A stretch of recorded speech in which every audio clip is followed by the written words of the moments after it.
আসানসোল শহর সংলগ্ন দামোদর নদের উপর থাকা একটি অস্থায়ী কাঠের সেতু পরিদর্শন করলেন আসানসোল দক্ষিণ কেন্দ্রের বিজেপি বিধায়িকা অগ্নিমিত্রা পাল।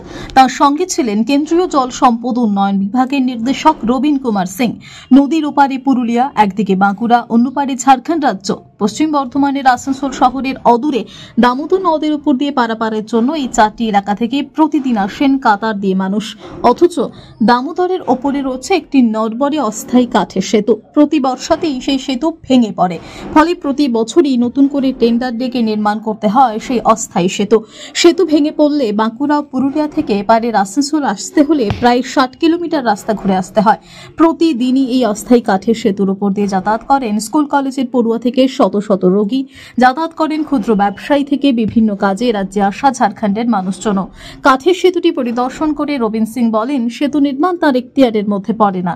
কেন্দ্রের জল সম্পদ মন্ত্রী সর্বানন্দ সোনোয়ালের নির্দেশক্রমে তিনি এই সেতুটি পরিদর্শন করে গেলেন। এই বিষয়ে পর্যালোচনা করার পরই সিদ্ধান্ত নেওয়া হবে।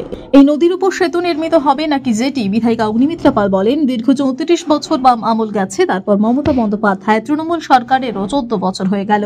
দামোদরের উপর সেতু না থাকায় আজও হাজার হাজার মানুষ ডান হাতে করে পারাপার করেন। কোনো সরকারই কোনো ব্যবস্থা নেয়নি। খুব কষ্টে আছে এবং এই যে সাঁকোটা দেখছেন, এটা একটা টেম্পোরারি পুরনো কাঠ দিয়ে বানানো। প্রতি বছর টেন্ডার হয়, তৃণমূলের কোনো নেতার সুবাদে কেউ একজন টেন্ডার পায় এবং বর্ষাকালে দামোদর হিংস্র হয়ে ওঠে, চারিদিকে ফ্লাডিং হয়ে যায় এবং সেখানে এই ব্রিজটাও ভেঙে চুরমার হয়ে ভেসে যায়। তখন মানুষ ছোট ছোট নৌকো আছে, সেই নৌকোতে তারা পারাপার করে জীবনের রিস্ক নিয়ে। যখন বাকি মাসগুলো গরমকালে এই ব্রিজ দিয়ে যাতায়াত করে এবং প্রচুর মানুষ আজকে বাঁকুড়া থেকে ইসকো কারখানায় কাজ করতে আসছে, বিভিন্ন কারখানা রয়েছে এখানে, সেখানে কাজ করতে যাচ্ছে। একটাই বাঁকুড়া থেকে এদিকে আসারই একটাই সাঁকো, নয়তো ঘুরে আসতে গেলে প্রায় 60 কিলোমিটার ঘুরে আসতে হয়। স্টুডেন্টস আসছে, ভেন্ডার আসছে, মাছ সবজি বিক্রেতা যারা তারা আসছে, পেশেন্ট আসছে, খুব কষ্টের মধ্যে তারা আসে। এবং আমাদের মনে আছে তখন বোধহয় আমরা স্কুলে পড়তাম, এখানে একটা বিরাট অ্যাক্সিডেন্ট হয়েছিল, নৌকো উল্টে গেছিল, প্রায় 60-70 জন মারাও গেছিল যতদূর আমার মনে পড়ে। তো সেই কারণে বারবার এমএলএ হওয়ার পরে বারবার মাননীয় মুখ্যমন্ত্রী এবং এই সরকারকে বলা হয়েছে, বিধানসভায় রেজ করেছি যে এখানে একটা ব্রিজ করে দেওয়া হোক। এটা এখানকার মানুষের দাবি চাহিদা, মানে কোনো বিলাসিতা নয়, এটা প্রচন্ড একটা নেসেসিটি। আজকে টিম চলে এলো এবং তারা বলছে তারা করে দেবেন যদি তাদের জুরিসডিকশনের মধ্যে পড়ে। আমার একটাই ভয় যে মমতা ব্যানার্জি এবং এখানকার মন্ত্রী মলয় ঘটক বাবু তো বলেছিলেন যে পাস হয়ে গেছে, ব্রিজের জন্য প্রজেক্ট পাস হয়ে গেছে, মলয় বাবু বলেছিলেন, আমরা অত্যন্ত আনন্দিত হয়েছিলাম। উনি বলেছিলেন প্রজেক্ট রিপোর্টে জমা পড়ে গেছে, কাজ শুরু হবে। তারপর দেখলাম কোথায় কি। তো আসানসোল থেকে সৌম্য গাঙ্গুলির রিপোর্ট, টিভি নিউজ 10। সুলভের সঠিক চিকিৎসার একমাত্র প্রতিষ্ঠান বিবেকানন্দ হসপিটাল। 24 ঘন্টা emergency service, blood bank, trauma care. আপনাদের সেবায় আমরা তৎপর। গুণমান ও পরিষেবায় দুর্গাপুর বিধাননগরের ডক্টর জাকির হোসেন এভিনিউর বিবেকানন্দ হসপিটাল শিল্পাঞ্চলের মানুষের মন জয় করেছে।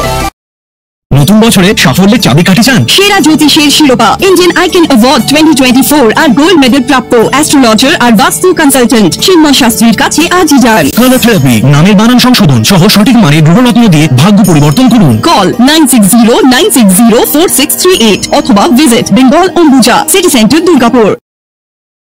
আপনি কি আপনার দোকান, রেস্তোরাঁ বা ব্যবসার জন্য বিশ্বস্ত এবং নিরাপদ পানীয় সরবরাহকারীর খোঁজ করছেন? ভাবছেন কোথায় পাবেন? তাহলে দেরি না করে অতি সত্বর যোগাযোগ করুন আলো এন্টারপ্রাইজের সাথে। আমরা বিসলেরির main super distributor and super stockist.